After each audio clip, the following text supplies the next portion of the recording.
10, 9, 8, 7, pressures are good, 6, 5, 4, 3, valve timing nominal, 2, 1, we're good to go, lift off.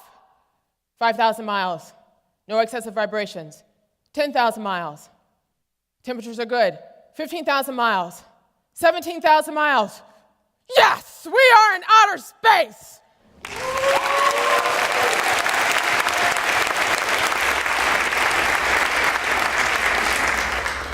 That was me, an award-winning rocket scientist sitting in mission control.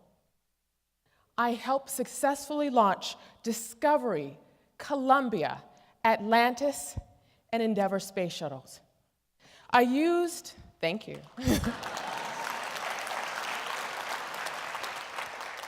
I used mathematics and science to calculate the probability of catastrophic explosion within a space shuttle's flight. In all, I helped launch with a great team of people, 28 space shuttle missions into outer space.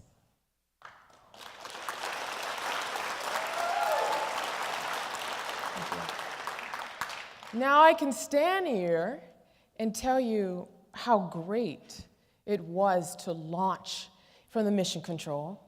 I can tell you how it was like to sign off and authorize multi-million-dollar engine tests. But I'm not. I can tell you how great it is to be an author and a TV host now. But I'm not.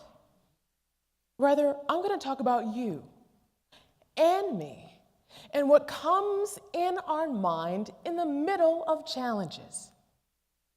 Fear. Fear. What have you always wanted to do in life? Do you want to be a multi-million-dollar business owner? Do you want to be the first in your family to graduate from college? Do you want to start a family? Well, for me, I always wanted to be a rocket scientist, but obstacle and roadblocks came into my path where I questioned whether or not I'd be able to do it.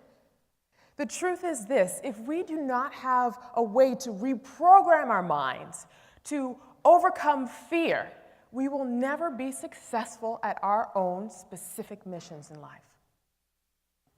But there's good news. I have personally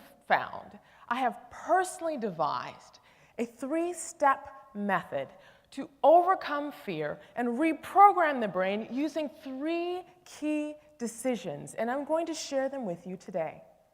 The first decision is this: you must name and reject your fear.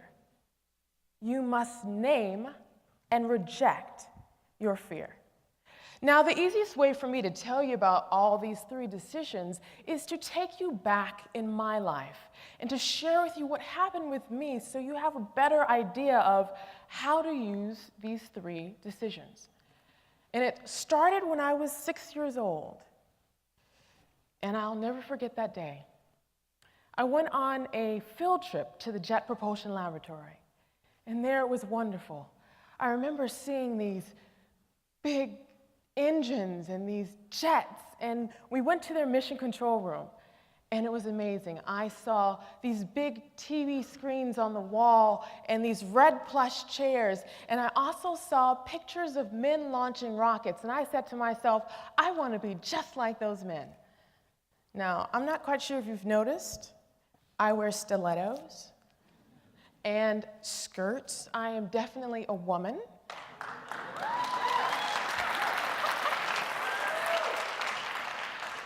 And that didn't stop me. I wanted to be just like these men.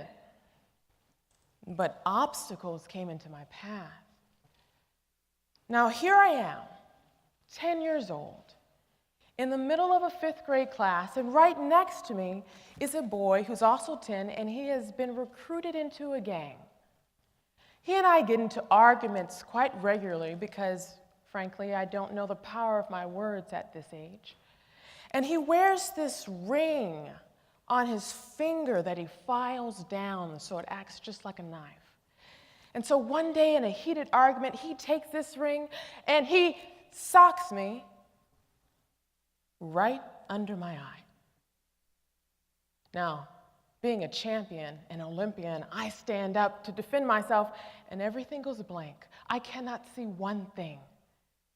I am later rushed to the hospital, and I have 5 layers of stitches placed in my face, and the surgeon tells me I'm lucky. Had it been any higher, I would have lost my eye. Now, I'm pulled out of school for months, where right next door there's a crack house, and I see people getting high on the outside of my bedroom window, and our mother has us sleep in the bed in a certain direction, so if the bullets came through the house, if it came through the walls, it would hit our feet first and not our head. So in the middle of downtown Los Angeles, in poverty, face disfigured, and I want to be a rocket scientist. Next, I am placed into another school where I fail algebra, then I fail geometry, and then I go to a performing arts school and I fail chemistry, then make a D in calculus. Then a blessing occurs. There's this man, this teacher, and he says that if anybody wants help for their AP calculus exam, he would tutor them for free. So I jump at this opportunity, and I catch the bus 2 hours each way just to sit with this man for 1 hour. And I remember looking at the information, and I remember thinking, wait, I can get this. I can get this. I may not understand it now, but I will. I'm not going to let failure stop me. And that was the first time I learned to name and reject my fear. It would be a beautiful story if I told you that I took the AP calculus exam and passed it, but no, I failed it miserably. But what I learned is that process to invest in myself and others in education. I took those skills and graduated at the age of 16 from high school, and then later applied those skills to the university I attended, where I tutored thousands of people in mathematics through educational group programs. And I and other people learned to name and reject their fear. And I fortunately was able to be one out of top 5 graduates out of a 6,500 graduating class. You must name your fear and reject it.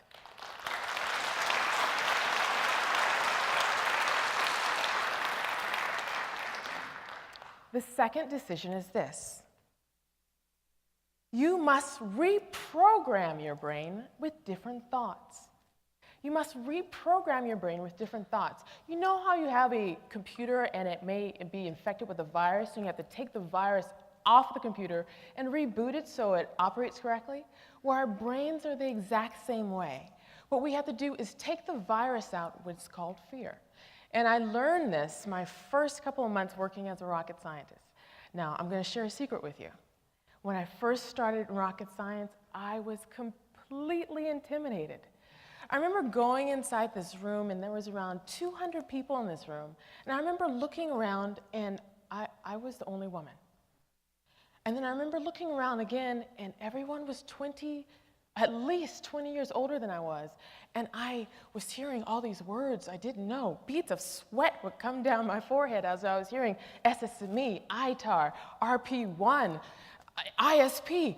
I didn't know what any of this was, and that fear started coming into my brain again.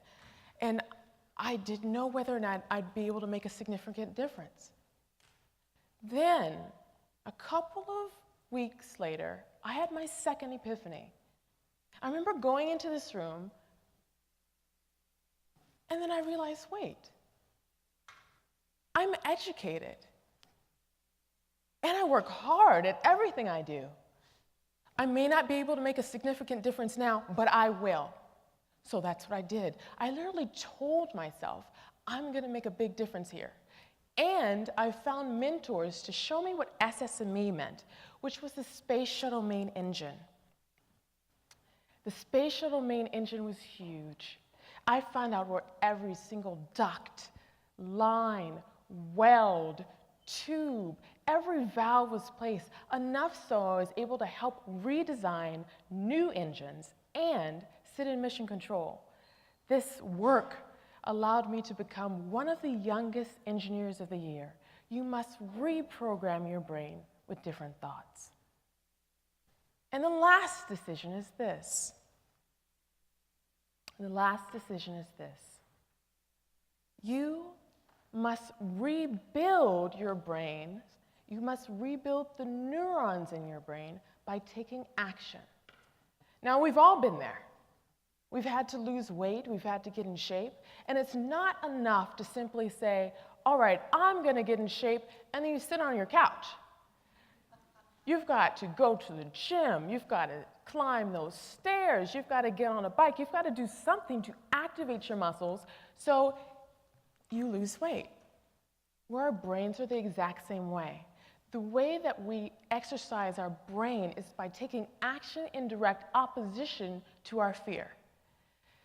Now, in every single one of these cases, I learned something specific. I and other people were suffering from what I have personally coined as mathaphobia. Mathaphobia is a severe fear that happens in the reptilian part of the brain that shuts off the frontal brain lobes, rendering someone completely paralyzed when it comes to problem solving. Anytime someone has fear, the problem solving is completely turned off.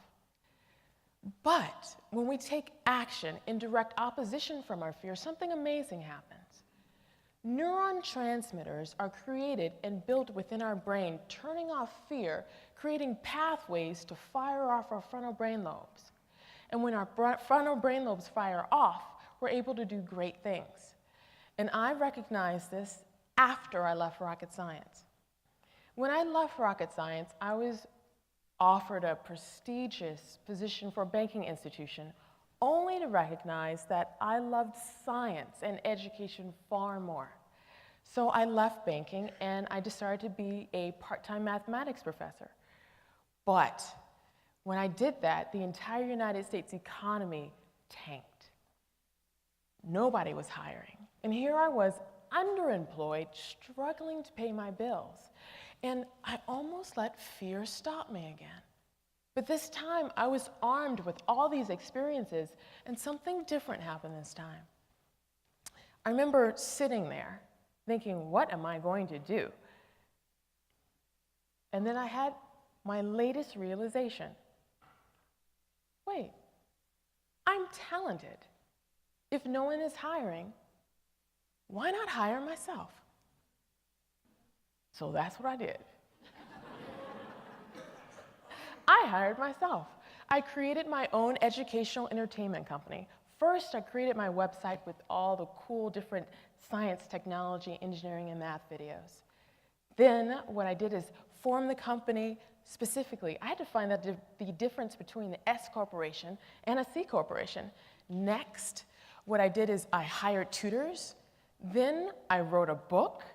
Now my team and I are creating educational TV shows for network programming. I didn't know how to do any of this.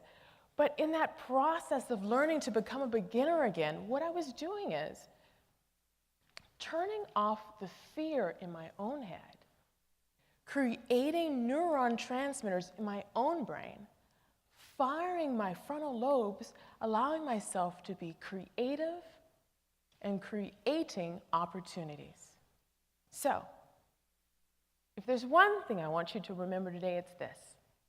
You can reprogram your brain to override fear if you name and reject your fear.